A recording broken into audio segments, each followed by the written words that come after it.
Runaway bride heals sheriff's mute daughter. She fled fortune but found family in Wild West. Have you ever wondered what makes someone run 1,000 miles in a wedding dress? What fear is greater than the unknown frontier? Before we begin this tale of love redemption and second chances, hit that subscribe button and ring the bell. Stay until the end to discover how a runaway bride became the mother a mute child needed, and comment your location below. Let's see how far this story of courage travels. Now let me tell you about the night Elizabeth Thornfield chose freedom over fortune. The rain hammered against the church windows like desperate fists trying to break in, or perhaps trying to break out. Elizabeth Thornfield stood frozen in the vestibule, her white satin wedding dress weighing her down like chains, listening to 500 guests chattering about her impending union to Theodore Blackwood. In 12 minutes, she would walk down that aisle. In 13 minutes, she would cease to exist as anything more than a wealthy man's possession. Her fingers found the letter hidden in her bodice, the one from her cousin Margaret in Wyoming Territory. There's work here for those willing to take it. The frontier doesn't care about your past, only your courage. Thunder cracked overhead, and Elizabeth made her choice. She slipped through the side door into the storm, her wedding dress instantly soaked the delicate fabric, clinging and pulling as she ran. Behind her, the church bells began to ring, calling her to her fate. She ran faster, her white satin shoes splitting on the cobblestones, her veil tearing away in the wind. The train station loomed ahead through sheets of rain, and there a freight train, steam hissing, preparing to depart. Elizabeth hauled herself into an open cargo car just as the train lurched forward. She collapsed against wooden crates, breathing hard water streaming from her ruined dress. As Philadelphia disappeared into the darkness behind her, she pulled the small medical bag from beneath her skirts, the only thing she'd managed to take from her old life. Inside were her father's surgical instruments, the ones he'd trained her with before drink took him, before debts forced her toward Theodore Blackwood's altar. "Never again," she whispered to the darkness. "Never again will I be someone's property." 3 weeks later, the train wheezed to a stop in Redemption Falls, Wyoming Territory. Elizabeth had traded her wedding dress for a simple brown traveling dress from a kind woman in Kansas, but she still felt the ghost of white satin on her skin. The platform was nearly empty in the pre-dawn darkness, just a few oil lamps fighting against the October cold. She'd meant to find her cousin, Margaret, but the address led to a burned-out boarding house. The owner of the general store, a pinched woman named Mrs. Pritchard, informed her with barely concealed satisfaction that Margaret had died of fever 6 months prior. "You got any money for a room?" Mrs. Pritchard asked, eyeing Elizabeth's worn dress. "I have skills. I'm a trained nurse. Surely someone needs—" "This ain't Philadelphia, miss. We don't have much call for fancy Eastern medicine here." Elizabeth stood on the wooden sidewalk, her medical bag growing heavy in her hand, watching the sun rise over the harsh landscape. She had 43 cents, no food, no shelter, and winters was coming. For the first time since fleeing her wedding, she wondered if she'd made a terrible mistake. That's when she heard the child screaming. Sheriff Jack Morrison knew the exact moment his life had ended. 3:47 a.m., October 15th, 1879. That's when Sarah had taken her last breath, her hand going slack in his, while 7-year-old Lucy watched from the doorway, her mother's name dying on her lips along with her voice. 3 years had passed since then. 3 years of Lucy's silence, of her dark drawings, of her flinching away from any woman who tried to mother her. This morning was no different. Lucy sat at the kitchen table drawing with the charcoal pencils he'd bought from a traveling merchant. Another picture of shadows and darkness, stick figures lying still while a small girl stood alone. "Lucy, sweetheart, you need to eat something." She didn't look up, just pushed the eggs around on her plate. Jack rubbed his face, feeling every one of his 35 years. He'd fought in the war, tracked outlaws through desert and snow, but he couldn't reach his own daughter across a kitchen table. The screams shattered the morning quiet. Jack grabbed his gun belt and ran outside to find Lucy's horse Duchess thrashing in the corral, her leg tangled in broken fence wire, blood streaming down her foreleg. Lucy stood frozen at the gate, her mouth open in that terrible silent scream that haunted Jack's nightmares. "Get back, Lucy." He tried to approach the mare, but she reared, making the wire cut deeper. "Damn it easy, girl. Let me help." A woman appeared beside him, brown dress, dark hair escaping from a practical bun, carrying a medical bag. Without waiting for permission, she slipped through the gate, moving with the fluid confidence of someone who'd faced danger before. Easy, sweetheart, she murmured to Duchess, her voice low and soothing. I know it hurts. I know you're scared. But I can help if you'll let me. The horse's ears flicked toward her. The woman kept talking nonsense words in that gentle tone as she slowly approached. When Duchess finally stilled trembling, but no longer thrashing, the woman looked back at Jack. I need you to hold her head steady. Can you do that? Jack found himself obeying without question. He watched transfixed as the stranger's hands worked with surgical precision, cutting the wire, cleaning the wound. Her movements efficient despite the horse's occasional flinches. Your daughter, the woman said quietly, not looking up from her work. She loves this horse. It wasn't a question, but Jack answered anyway. Duchess was her mother's horse. Lucy hasn't. She doesn't speak anymore. Not since her mother died. The woman's hands paused for just a moment. Grief takes many forms. Sometimes it steals our words. She looked directly at Lucy, who was watching through the fence rails. But love doesn't need words, does it, sweetheart? This horse knows you love her.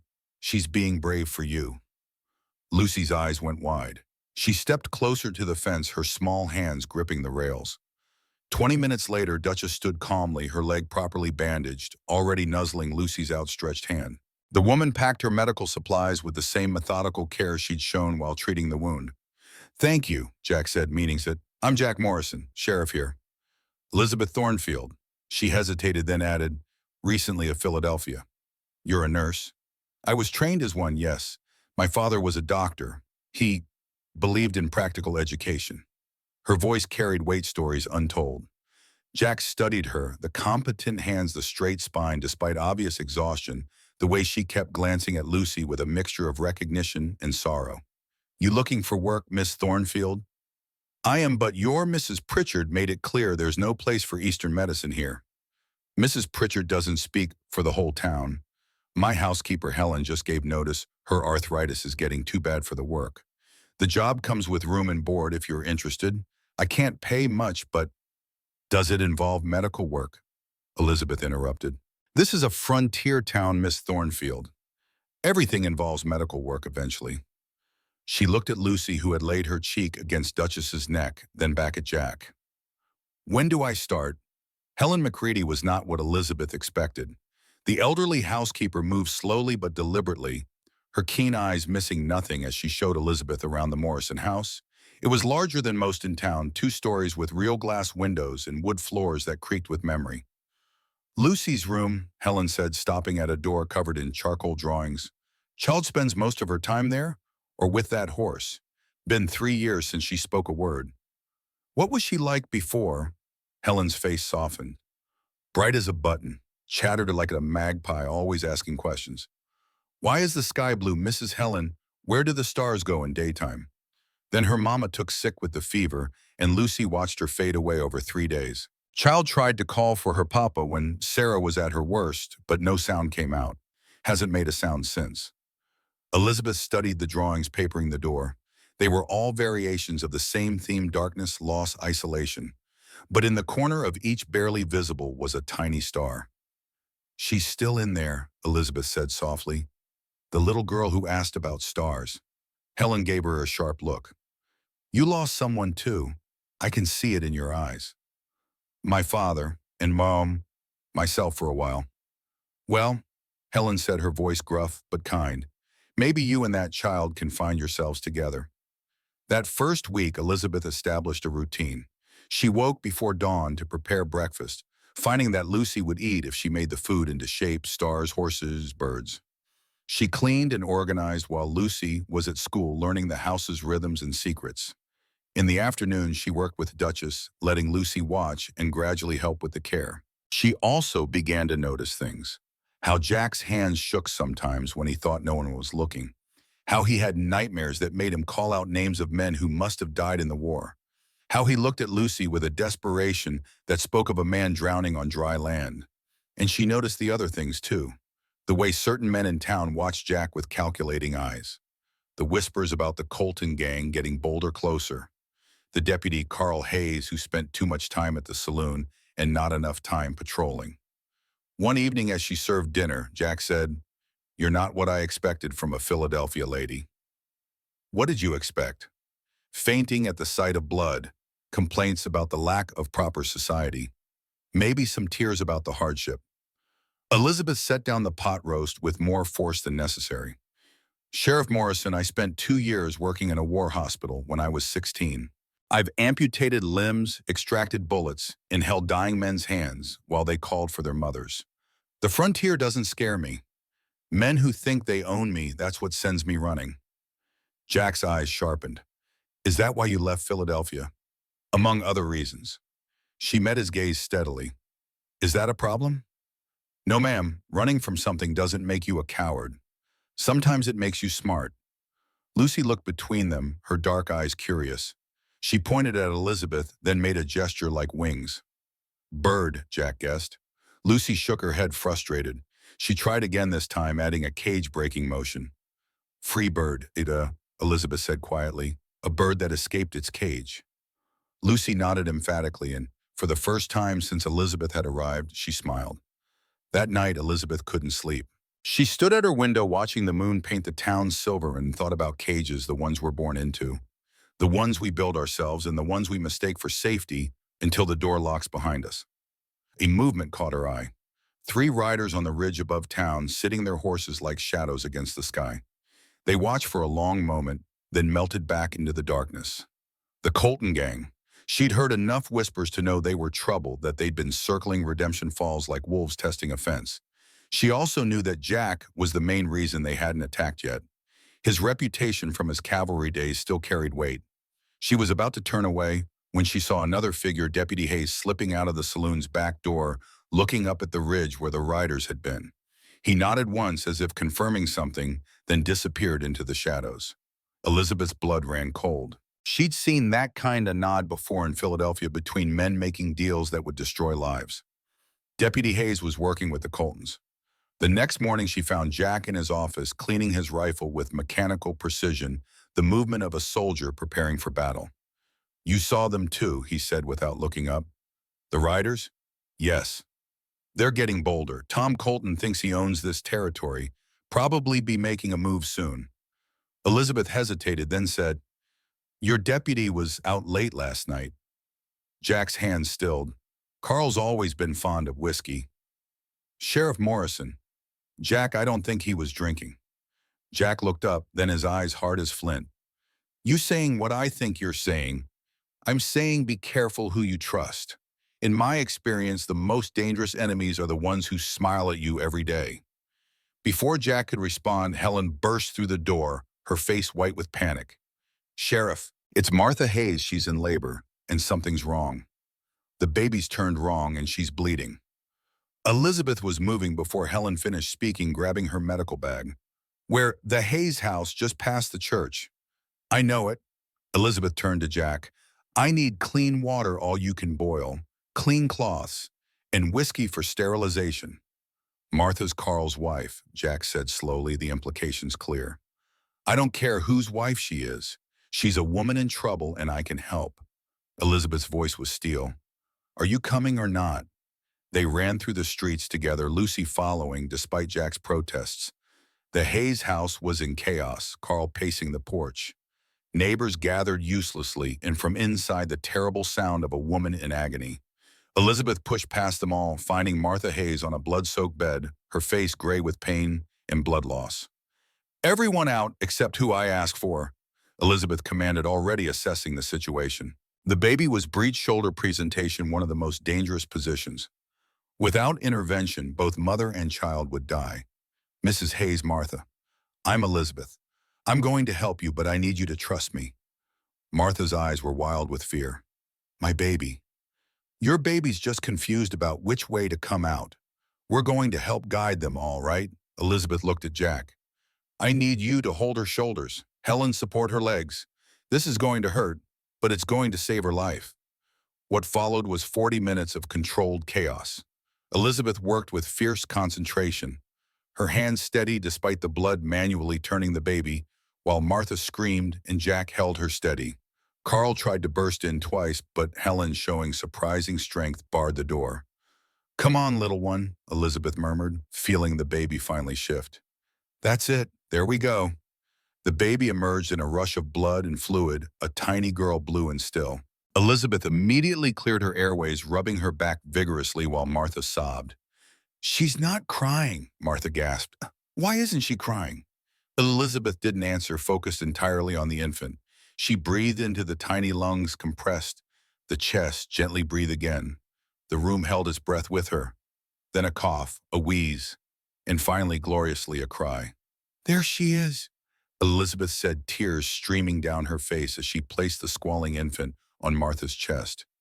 "There's your fighter." Martha sobbed, clutching her daughter, while Elizabeth worked to stop the bleeding, her movements automatic even through her exhaustion. Only when she was certain both mother and child were stable did she step back, blood covering her dress, her hands shaking. Carl burst through the door, falling to his knees beside his wife and child. The big, rough deputy was crying like a baby himself.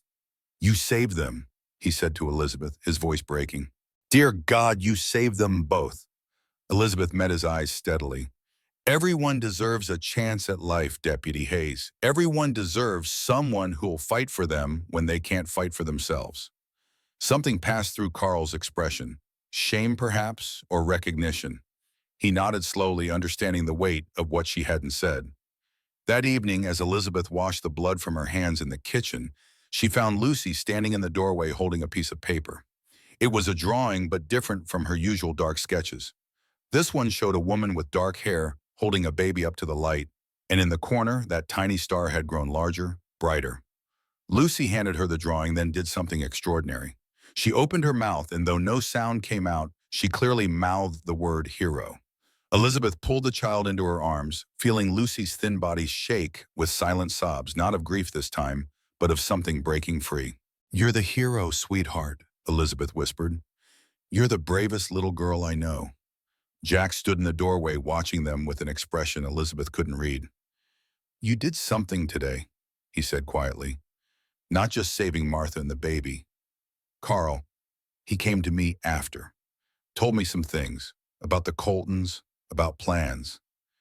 People make bad choices when they're desperate," Elizabeth said, still holding Lucy. "Sometimes they just need to remember there's another way. You always see the best in people." "No." Elizabeth met his eyes over Lucy's head. "I've seen the worst. That's how I recognize the good when I find it." That night, as the household settled into sleep, Helen sat in her small room off of the kitchen, writing a letter by candlelight. Her arthritis made holding the pen painful, but some things had to be done. "Tom," she wrote, "your father would be ashamed. You've become everything he fought against. I've kept your secret all these years. But if you come for this town, if you hurt these good people, I'll tell everyone the truth about who you really are. Your mother's love has limits. Don't test them." She sealed the letter, addressed it to a location only she and one other person knew, then sat back in her chair. Her chest hurt had been hurting more each day, though she'd told no one. The medicine she kept hidden was running low. 20 years ago, she'd given up her son to save him from his father's legacy. She'd changed her name, moved to Redemption Falls, built a new life. But blood called to blood, and Tom had found his way to his father's path anyway, becoming the very thing she'd tried to protect him from: a killer, a thief. A man who preyed on the innocent. She looked at the ceiling toward where Lucy slept. That child had already lost one mother. Helen wouldn't let her lose another, even if it meant betraying her own son. The next few days passed in a strange peace. Martha Hayes recovered well, the baby thriving. Carl threw himself into his duties with new dedication, actually patrolling instead of drinking. And Lucy, while still silent, began to engage more, helping Elizabeth with medical visits, drawing pictures that contained more light than shadow. Elizabeth was teaching Lucy about medicinal herbs in the garden when Samuel Morrison arrived. She recognized him instantly, not just from his resemblance to Jack, but from his bearing. This was a man who hunted other men for a living, who could read guilt in a glance and truth in a lie. He wore expensive clothes that tried to hide the gun at his hip, but Elizabeth had known enough dangerous men to recognize one. "You must be the miracle worker," Samuel said, tipping his hat. "The runaway bride who's got my brother looking and alive again." Elizabeth stood slowly, putting herself between Samuel and Lucy. "And you must be the brother he never mentions." Samuel laughed, but there was no warmth in it. "Jack and I had a falling out years ago. Different opinions on justice. He believes in the law. I believe in results." "And what results bring you here now?" A concerned party in Philadelphia hired me to find a missing bride. Seems she disappeared right before her wedding, breaking poor Theodore Blackwood's heart. Elizabeth's blood turned to ice, but she kept her face calm. How tragic for Mr. Blackwood. Indeed, he's quite desperate to find her. Says she stole valuable medical equipment from his stores. Did she now? Samuel stepped closer, lowering his voice. Between you and me, Miss Thornfield, I think Theodore Blackwood is a pompous ass who probably deserved to be left at the altar. But he pays well and I have a reputation to maintain. I see.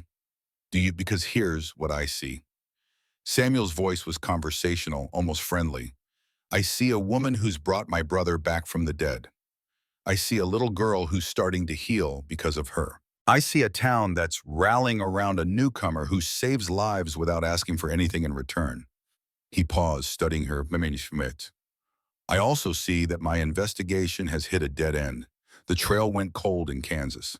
Tragic how these things happen.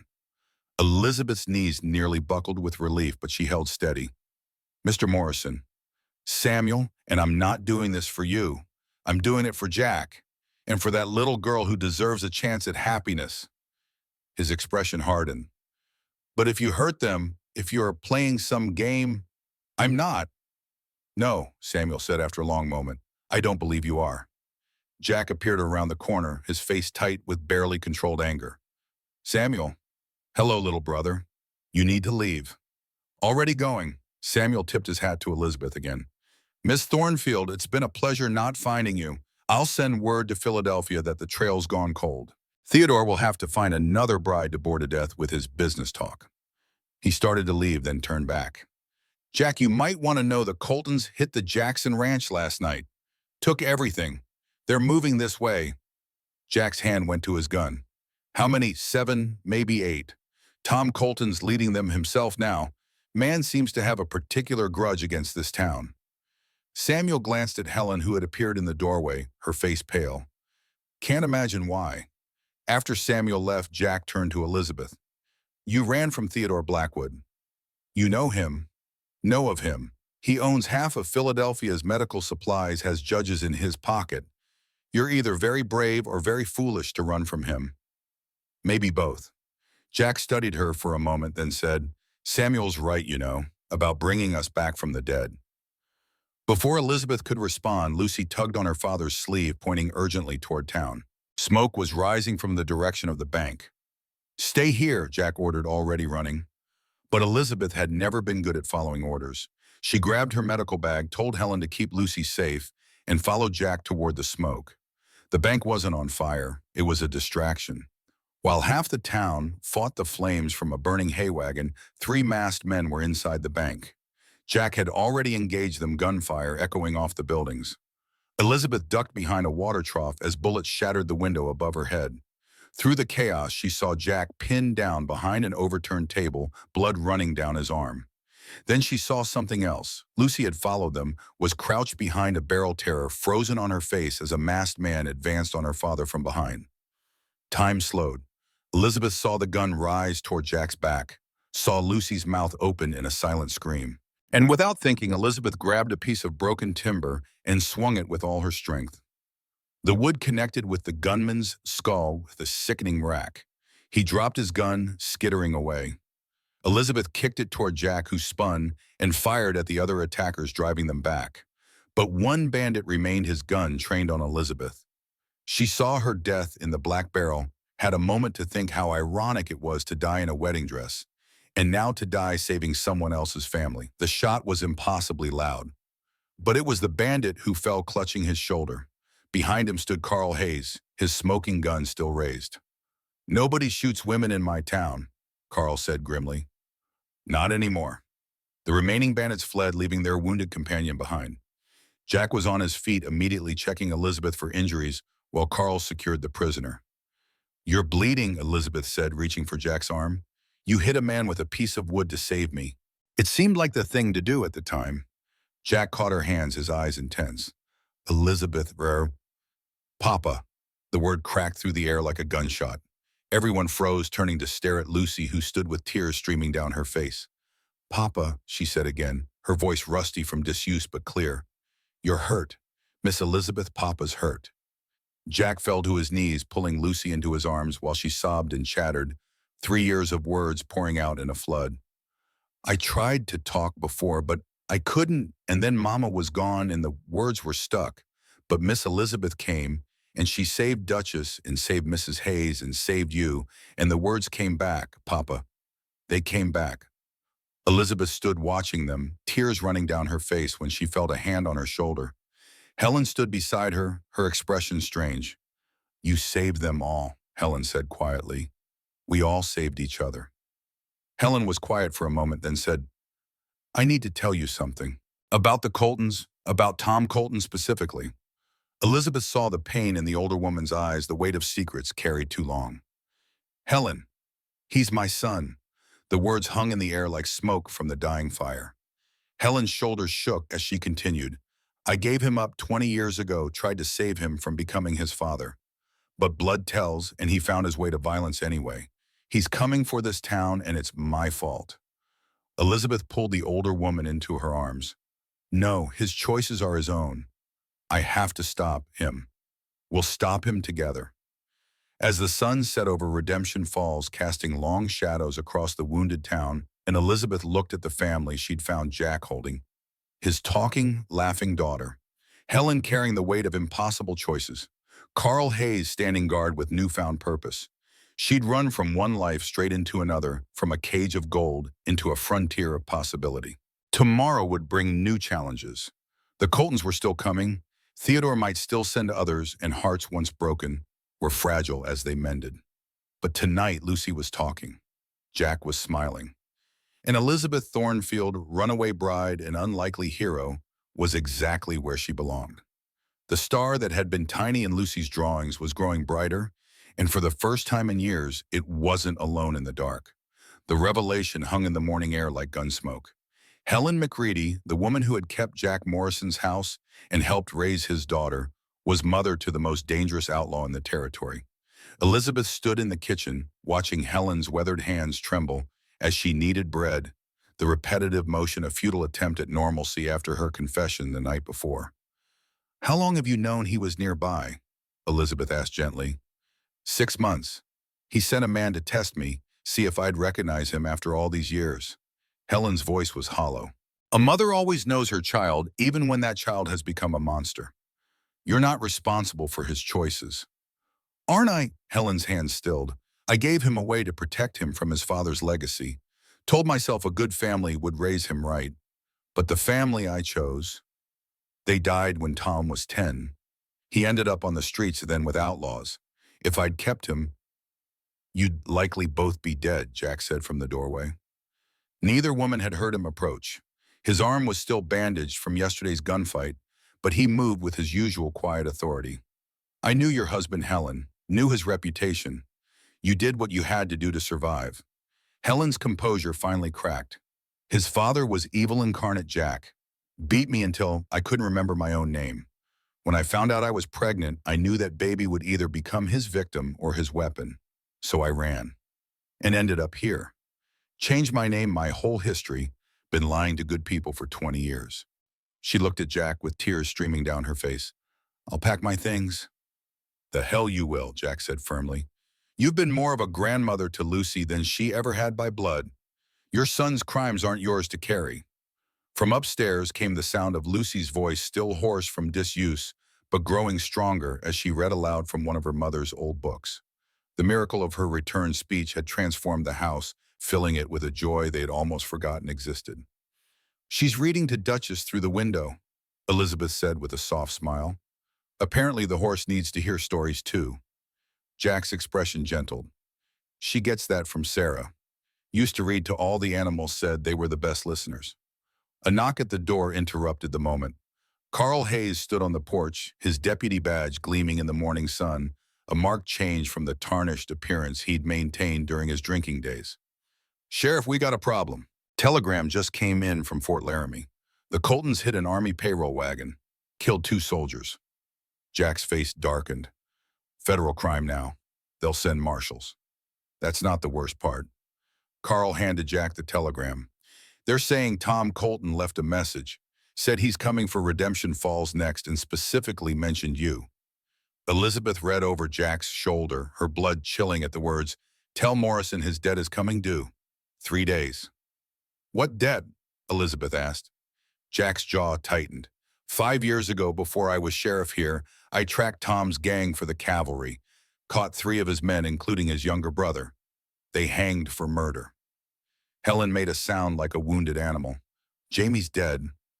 "You knew Tom's brother?" Elizabeth asked. I, I had 2 sons. Helen's confession came out in a whisper. "Tom was the elder. Jamie was born 2 years later. I managed to keep Jamie longer, hide him from his father until he was 5. Then," she touched her ribs, old pain flickering across her face. "After the beating that nearly killed me, I gave Jamie to the sisters at St. Catherine's. Told them his father was dead, mother too poor to keep him." The kitchen fell silent except for Lucy's distant reading and the tick of the clock. Finally, Jack spoke, his voice rough with emotion. "Helen, I'm sorry. If I'd known, you did your job. Jamie chose his path, same as Tom."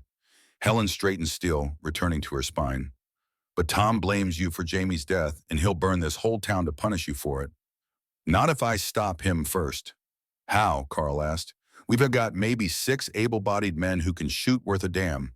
The Coltons have at least 8, maybe more. Then we need to be smarter." Elizabeth moved to the window, studying the town's layout. "In Philadelphia, my father once told me about the war, how smaller forces could defeat larger ones with preparation and knowledge of terrain." "Your father was military?" Jack asked. Elizabeth hesitated, then nodded. "Before he was a doctor, he served as a field medic for the Union, but he started as a tactical advisor. Said medicine and warfare both required understanding your enemy's weaknesses." "And what's Tom Colton's weakness?" Carl asked. Helen answered quietly, "Pride. He can't stand being made to look foolish. It's why he announces his targets, why he leaves messages. He needs everyone to know how powerful he is." "Then we use that against him," Elizabeth said. "Make him come to us on our terms."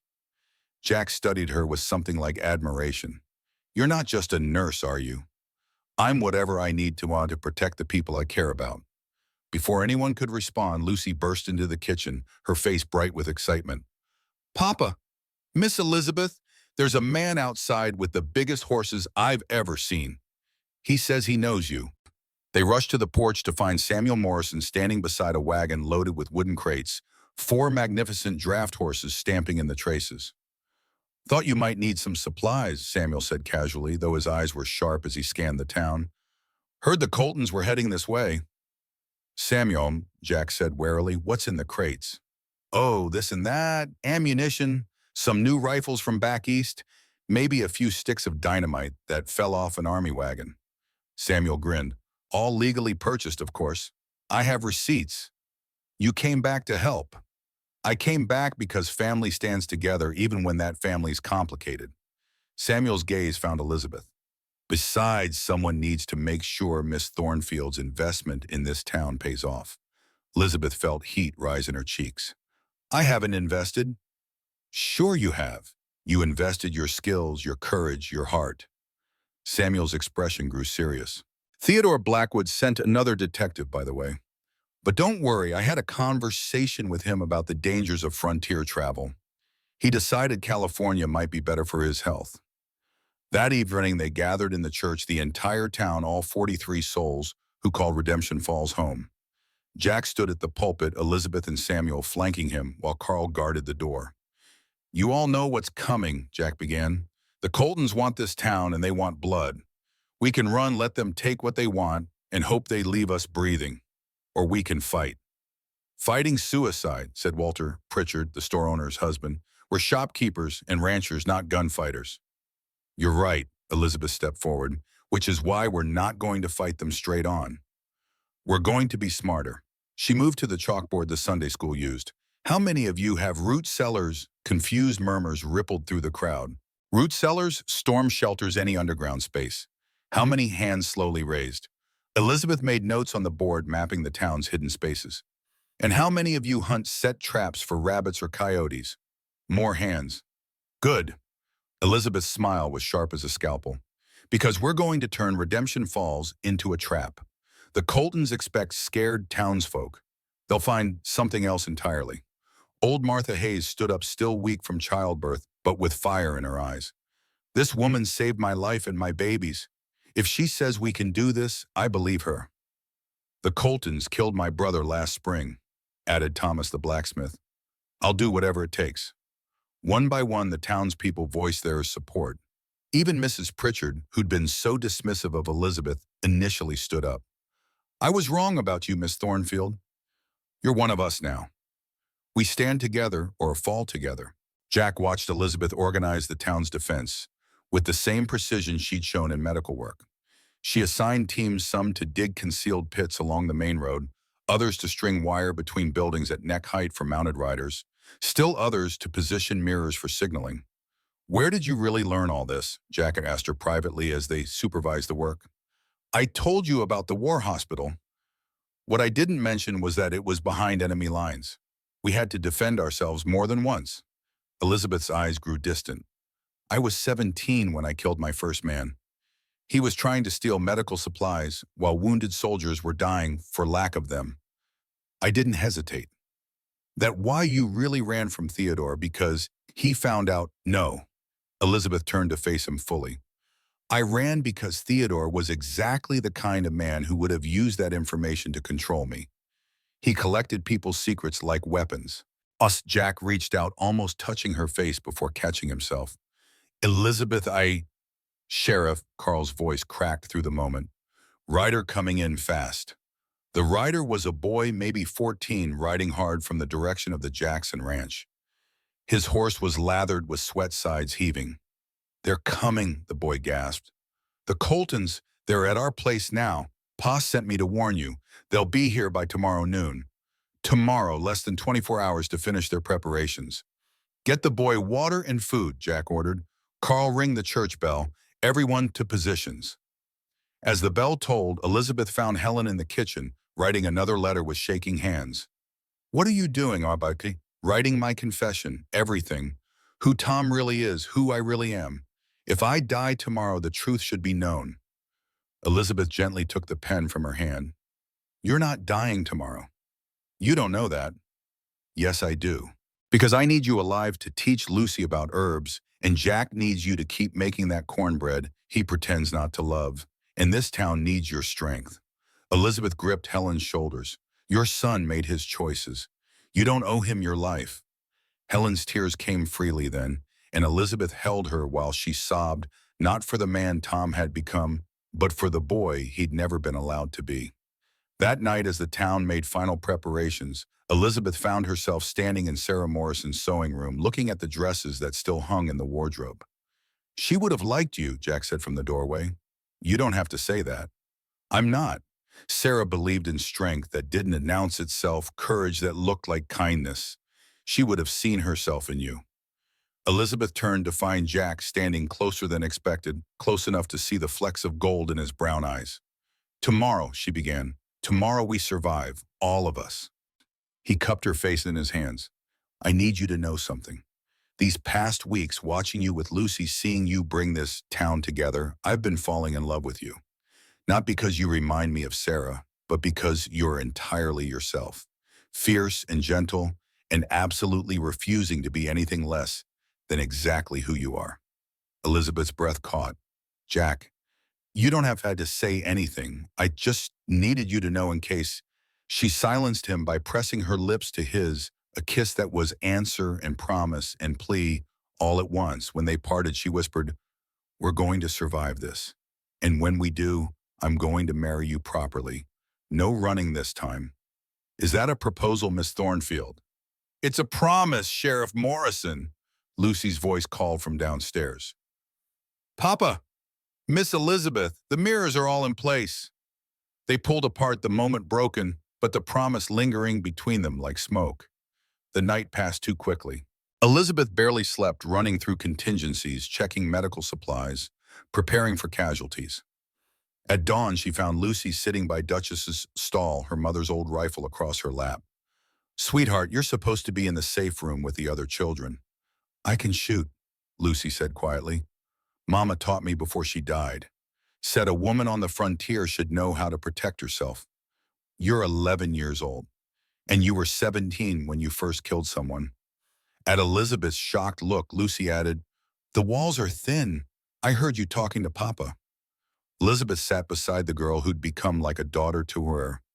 Killing changes you, Lucy. Even when it's necessary, even when it's right, it leaves a mark. Being silent for 3 years left a mark too, but you helped me heal from that. Lucy looked up at her with two wise eyes. Maybe after this is over, we can help each other heal from whatever marks we carry. Elizabeth pulled Lucy close, breathing in the scent of her hair soap and sunshine and childhood stubbornness. You stay with the others unless absolutely necessary. Promise me. I promise to be smart, Lucy said, which wasn't quite the same thing. At 11 o'clock, the scouts reported dust clouds approaching from the west.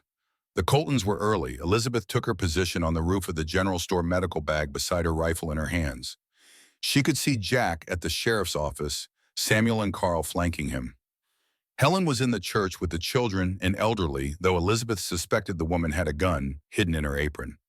The town looked deserted just as planned. Windows shuttered, streets empty except for a few tumbleweeds they'd strategically placed for effect. Tom Colton rode in at the head of 8 men just as predicted. He was younger than Elizabeth expected, maybe 30, with Helen's bone structure twisted into cruel lines. He rode straight to the sheriff's office, arrogant in his confidence. "Jack Morrison," Tom's voice carried across the silent town. "You took my brother from me.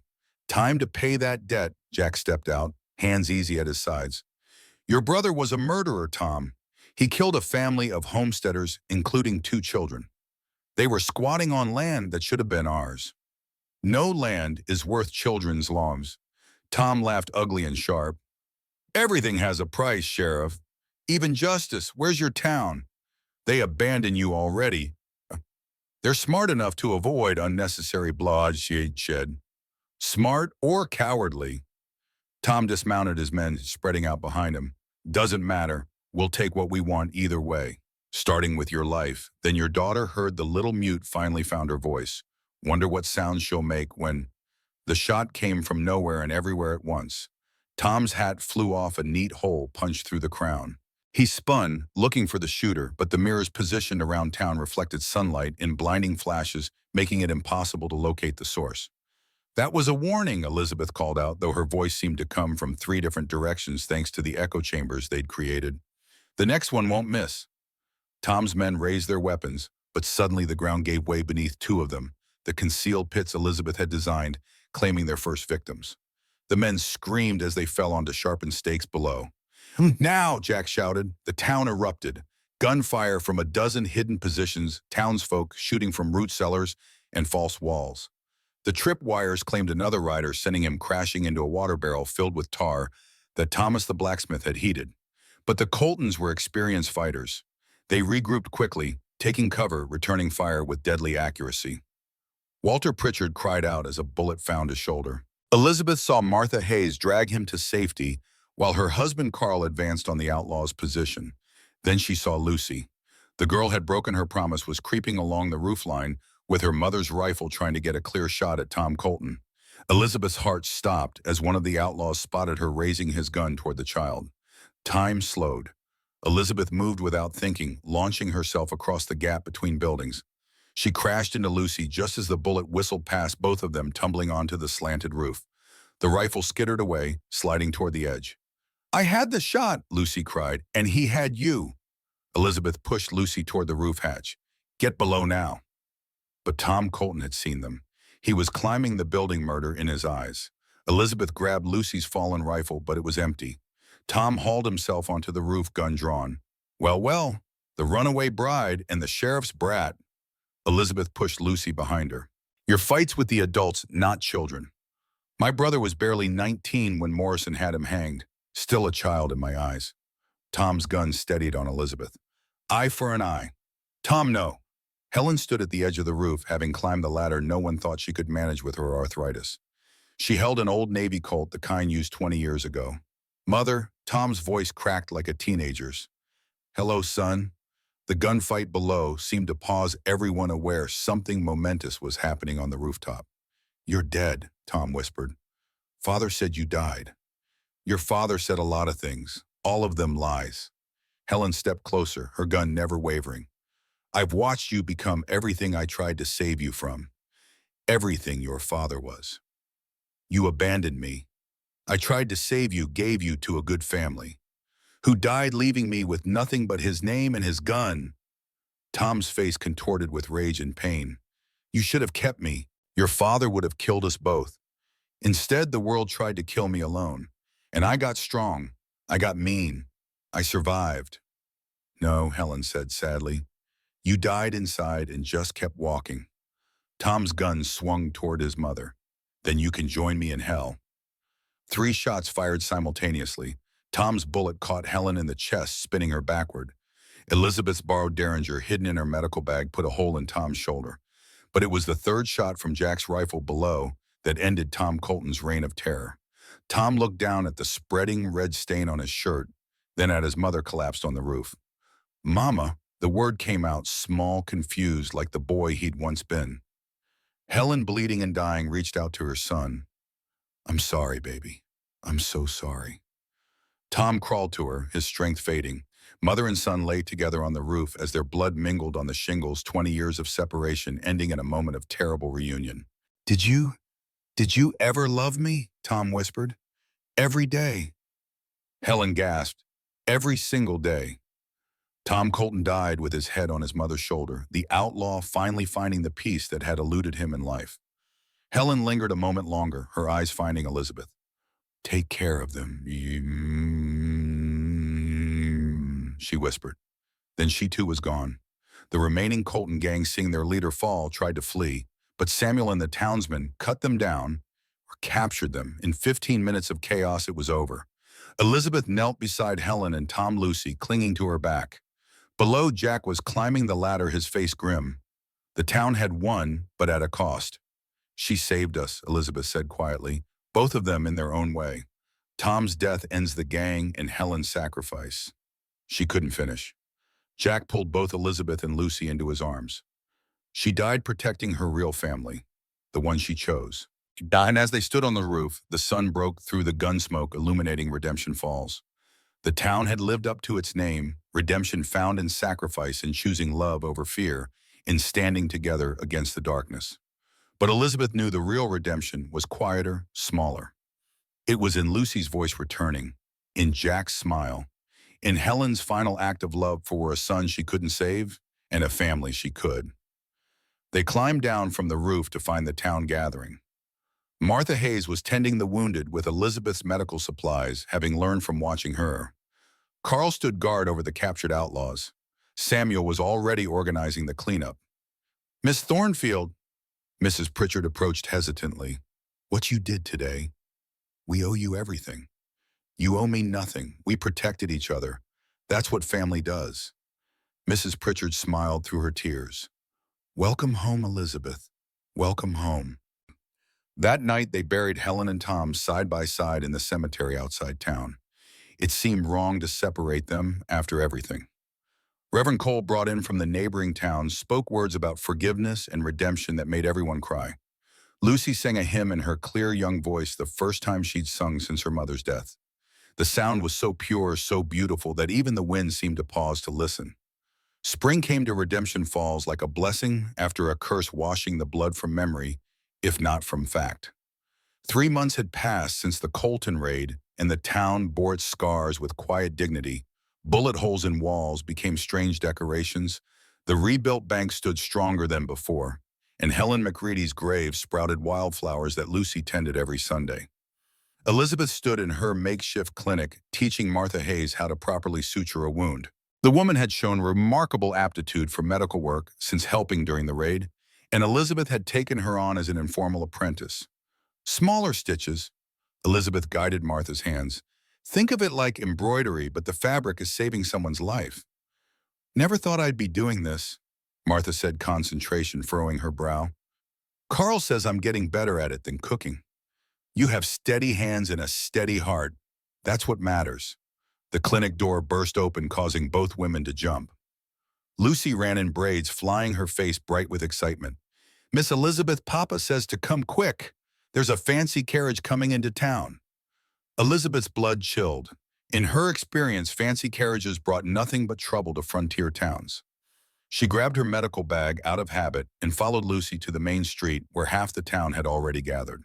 The carriage was indeed fancy black lacquered wood with gold trim pulled by four matched grays that must have cost more than most folks saw in a lifetime. Jack stood in front of the sheriff's office, hand resting casually on his gun, though Elizabeth could see the tension in his shoulders. The carriage door opened, and Theodore Blackwood stepped out. Elizabeth's world tilted. He looked exactly the same, immaculate black suit, perfectly trimmed, beard, cold eyes that possessed everything they surveyed. Behind him emerged a younger woman in an expensive traveling dress, and Elizabeth's heart sank further. His new bride, no doubt. Come to gloat. But then Theodore's eyes found hers, and his expression wasn't triumphant. It was complicated. "Miss Thornfield," he said, removing his hat, "or should I say Mrs. Morrison?" "Not yet," Elizabeth said steadily, though her pulse hammered. "The wedding's next month." "Ah." Theodore glanced at Jack, took in the protective stance the ready violence barely contained. "Sheriff Morrison, I presume. I've heard a great deal about you." "Can't say the same," Jack replied coolly. "State your business, Blackwood." Theodore helped the woman from the carriage, and Elizabeth realized with the start that she wasn't his bride. She was barely 18 with Theodore's same sharp features. "This is my daughter, Catherine," Theodore said, "and we've come to make amends." The silence stretched until Lucy, with a child's directness, said, "You're the man who tried to make Miss Elizabeth marry you." "I am," Theodore admitted, looking down at the fierce little girl. "And I was wrong." Mrs. Pritchard actually gasped. Theodore Blackwood, one of Philadelphia's richest men, admitting wrong. "Perhaps we could discuss this somewhere private," Theodore suggested. Jack looked at Elizabeth, leaving the decision to her. She nodded slowly. "The sheriff's office." What the inside, with Jack standing guard and Lucy refusing to leave Elizabeth's side, Theodore sat heavily in a chair. Up close, Elizabeth could see he'd aged, more gray in his hair, deeper lines around his eyes. "You look well, Elizabeth," he said quietly. "Happy." "I am. No thanks to you." "No, indeed." Theodore pulled out a leather portfolio. "I've come to make things right as much as I can." "First this." He handed her a document. Elizabeth read it, her eyes widening. "This is a legal statement absolving you of any debts, real or imagined, related to your father's estate. Additionally, it transfers ownership of his medical equipment, all of it, to you properly." "I don't understand." Theodore's daughter, Catherine, spoke for the first time, her voice cultured but warm. "Father's been quite horrible since you left. Drinking, raging, making everyone miserable. Mother finally had enough." "Catherine," Theodore warned, "no father. She deserves the truth." Catherine turned to Elizabeth. "Mother left him, took half his fortune and moved to Boston. Said she'd wasted 20 years on a man who couldn't love anything he couldn't own." Theodore flinched. The divorce was illuminating. "It made me realize what I'd become, what I'd tried to do to you." "So you came all this way for absolution?" Elizabeth's voice was sharp. "No, I came for this." Theodore pulled out another document. "Your father left more than debts, Elizabeth. He had patents on several medical instruments, innovations that are only now being recognized. They're worth a considerable sum." Blue Elizabeth took the papers with trembling hands. The amount listed was enough to build a proper hospital to bring real medical care to the frontier. "Why?" she asked. "Because I was wrong. Because your father was brilliant and his daughter inherited that brilliance. Because—" Theodore stood suddenly, looking older and smaller. "Because I loved your father like a brother once before pride and greed poisoned everything. This is my attempt at honoring his memory properly." Catherine added softly, "Also because father's trying to win mother back, and she said he had to make amends for all his wrongs first." "Catherine," Theodore protested, but there was a hint of a smile. Elizabeth looked at the documents, then at Jack, who'd remained silent throughout. He gave her a small nod, her choice as always. "I accept," Elizabeth said finally. "Not for you, but for this town. We need a real hospital." Theodore stood to leave, then paused. "For what it's worth, Elizabeth, you were right to run. I would have destroyed everything good in you, trying to make you fit my world." "Yet," Elizabeth agreed simply, "you would have." As Theodore and Catherine prepared to leave, the younger woman pressed something into Elizabeth's hand, a small photograph. Your father, Catherine whispered. From when he and my father were young before everything went wrong. The photograph showed two young men, arms around each other's shoulders, grinning at the camera, with the confidence of those who believe they'll change the world. Elizabeth traced her father's face with one finger, seeing him happy for the first time. Thank you, she whispered. After the Blackwoods left, the town was abuzz with gossip and speculation. Elizabeth ignored it all, focused on something far more important, planning a hospital that would serve not just Redemption Falls, but all the surrounding territory. That evening, she found Jack on their favorite spot, the hill overlooking the town, where they could see the sun paint the mountains gold. That was unexpected, Jack said. The money changes everything. We could bring in a real doctor, build proper facilities. We could, Jack turned to her, or you could go back east. With that money, that legal clearance, you could attend medical school properly. Become the doctor you should have been. Elizabeth stared at him. You'd let me go. I'd hate it. Lucy would be devastated, but I'd never cage you, Elizabeth. Never. She kissed him, then fierce and sure. Jack Morrison, you beautiful fool. Don't you understand? I am exactly where I want to be. This is my home. You and Lucy are my family.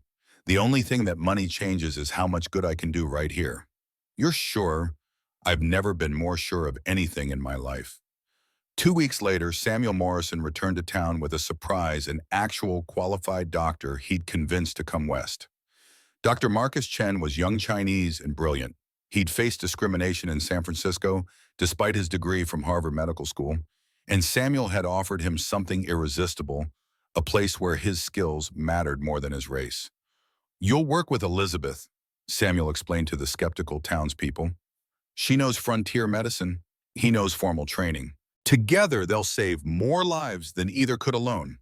Mrs. Pritchard predictably was the most resistant. A Chinese doctor, what's next?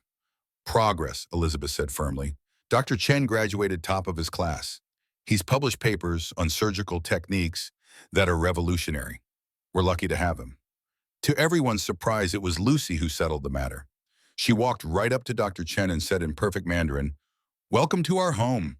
Mrs. Helen taught me before she died." Dr. Chen's face transformed with a surprised delight. He responded in Mandarin, then English. Your accent is very good. Mrs. Helen must have been an excellent teacher. She was, Lucy said simply. She said understanding different people made us bigger on the inside. Within a month, Dr. Chen had won over even the skeptics, especially after he saved Thomas the blacksmith's hand when an accident nearly severed it. Elizabeth worked beside him as an equal, learning and teaching in turn. The new hospital was being built with Theodore's money and the town's labor. Everyone contributed what they could, time, material, skills. It would have 6 beds, a surgical room, and quarters for medical staff. It's really happening, Martha Hayes said, watching the frame go up. A real hospital in Redemption Falls. Helen would be proud, Elizabeth said softly. She is proud, Lucy corrected, pointing to the wildflowers blooming impossibly early around the construction site. She's watching. The wedding was set for a Saturday in May. Elizabeth had initially wanted something simple, just family and a few friends, but the entire town had other ideas. You saved us all, Clara Whitman insisted, having arrived from her ranch specifically to help. We're all going to be there to see you properly married. Elizabeth stood in Sarah's old sewing room, now hers, looking at the wedding dress Mrs. Pritchard and the other women had made for her. It was simple but beautiful, cream colored with small blue flowers embroidered on the sleeves. Nothing like the elaborate monstrosities she'd fled in. You don't have to wear white, Mrs. Pritchard had said. I'm on after everything. Good, well, how'd I do? Elizabeth had replied, and white was never my color anyway. Lucy burst in, already dressed in her own new dress, blue to match the embroidery on Elizabeth's. Mama Lizzie, you look beautiful. The name had evolved over the past weeks from Miss Elizabeth to Mama Elizabeth to Mama Lizzie. Each version made Elizabeth's heart fuller. So do you, sweetheart. Is your papa ready? Uncle Samuel's trying to tie his tie and saying bad words. Elizabeth laughed. Samuel had arrived the night before with an unexpected guest, Judge Harrison from Denver, who'd specifically requested to perform the ceremony. I heard about your town's stand against the Coltons, the judge had said. About a woman who organized the defense and a sheriff who stood against impossible odds. I want it to be part of your happy ending. It's not an ending, Elizabeth had corrected. It's a beginning. Now walking down the aisle of the church filled with everyone she'd come to love, Elizabeth thought about beginnings and endings, about the terrified woman who'd run through a storm in a ruined wedding dress and the woman she'd become. Jack waited at the altar, looking uncomfortable in his formal suit, but smiling in a way that made her heart race. Samuel stood as his best man while Lucy insisted on being Elizabeth's maid of honor, despite Martha Hayes also standing with her. Judge Harrison began the ceremony with unexpected words. We gather today to witness not just a union, but a triumph. Two people who found each other, not in perfect circumstances, but in perfect timing, who chose love when life had given them every reason to choose fear. When it came time for vows, Jack spoke first, his voice rough with emotion. Elizabeth, you walked into my life when I'd forgotten how to hope. You brought my daughter back to me, gave her voice and joy again. You saved my town, my friends, my own stubborn soul. I promise to never cage you, never dim your light, and to stand beside you in whatever battles come. You are my redemption, my resurrection, and my future. Elizabeth had to wipe her eyes before she could speak. Jack, you offered me shelter when I had nothing but fear and determination. You saw my strength when others saw only scandal. You gave me a daughter to love, a home to defend, and a purpose greater than survival. I promise to choose you every day to be your partner in all things and to love you and Lucy with every breath I have. You are my safe harbor, my true north, and my home. Lucy tugged on Elizabeth's dress. Can I say something? Judge Harrison smiled. I think that would be perfect. Lucy looked up at both of them, her voice clear and strong. Mama Sarah once told me that families aren't just about blood. They're about choosing to stay even when it's hard. Papa, you stayed when I couldn't talk. Mama Lizzie, you stayed when bad men came. Now we all stay together forever. That's our family. There wasn't a dry eye in the church. By the power vested in me, Judge Harrison said, his own voice thick, I now pronounce you husband and wife. Sheriff Morrison, kiss your bride. The kiss was sweet and sure, a promise sealed not just between two people, but among three. Lucy wrapped her arms around both of them, and the church erupted in cheers. The reception was held in the new hospital, still unfinished, but decorated with wildflowers and lanterns. Theodore Blackwood had sent champagne from Philadelphia with a note, to new beginnings and old wrongs made right, Doctor. Chen played a violin someone had found in the general store's back room, revealing yet another surprising talent. Carl and Martha Hayes danced with their baby daughter between them. Even Mrs. Pritchard was seen smiling, especially after several glasses of champagne. Samuel gave a toast that made everyone laugh. My brother was the responsible one, the lawman, the hero. I was the scoundrel. But Elizabeth turned him into a bit of a scoundrel too. Anyone who organizes a town to fight outlaws with mirrors and pit traps has a wonderful devious streak. Here's to the couple who proved that sometimes the best families are the ones we build from broken pieces. As the night wore on, Elizabeth found herself standing outside looking at the stars. The same stars she'd seen that terrified night on the train running from one life toward another. Jack found her there, pulling her back against his chest. Regrets? Never you. Only that Sarah couldn't meet you. She would have loved you so much. She did meet me in a way, through Lucy, through you, through this whole town she helped build with her kindness. They stood in comfortable silence, watching the stars wheel overhead. Inside, the party continued their chosen family, celebrating not just a wedding, but survival, redemption, and the peculiar magic of finding love when you're not looking for it. What are you thinking? Jack asked. About that first night. When I walked into your barn desperate and terrified and found you with Duchess, I thought I was saving your horse. Weren't you? No, you were saving me, giving me a purpose when I needed one most. We saved each other, Jack corrected. That's what family does. A small hand slipped into Elizabeth's. Lucy escaped from the party. The stars are pretty tonight, Lucy said. Ben. They are, Elizabeth agreed. Mrs. Helen told me once that the stars are holes in heaven where the people we love peek through to watch us. That's a beautiful thought. Lucy pointed to a particularly bright star. That one's Mama Sarah, and that one's Mrs. Helen. They're probably friends now watching us be happy. Jack lifted Lucy onto his shoulders so she could be closer to the stars. What do you think they're saying? Lucy considered carefully. Mama Sarah's saying she's glad Papa found someone strong enough to handle him. And Mrs. Helen's saying the cornbread better not burn just because she's gone. They laughed, the three of them standing together under the vast Montana sky. Tomorrow would bring challenges, the hospital to finish patients, to treat a town to continue building. There would be harsh winters and dry summers, sickness and health, joy and sorrow. But tonight they were complete. A family forged not from perfection, but from choosing each other when life gave them every reason not to. A sheriff who'd lost his voice to grief and found it again in love. A woman who'd run from a cage and found freedom in commitment. A child who'd been silent and now sang. Elizabeth thought about the woman in the wedding dress running through the rain, desperate and afraid. If she could tell that woman one thing, it would be this: run. Run fast and far and don't look back. Because every step away from what's wrong is a step toward what's right. And sometimes, if you're very lucky, what's right is a man who sees your strength, a child who needs your love, and a town that becomes your home. Let's go back inside, Jack said. Our family's waiting. Our family. The words settled in Elizabeth's chest like coming home. They walked back into the hospital-turned-dance hall. Lucy still on Jack's shoulders, Elizabeth's hand in his. The townspeople cheered their return, and Dr. Chen started playing a waltz. As Jack spun her around the makeshift dance floor, Elizabeth caught sight of their reflection in the window. Not the desperate runaway bride or the broken sheriff, but two people who'd chosen to build something beautiful from the ashes of their pain.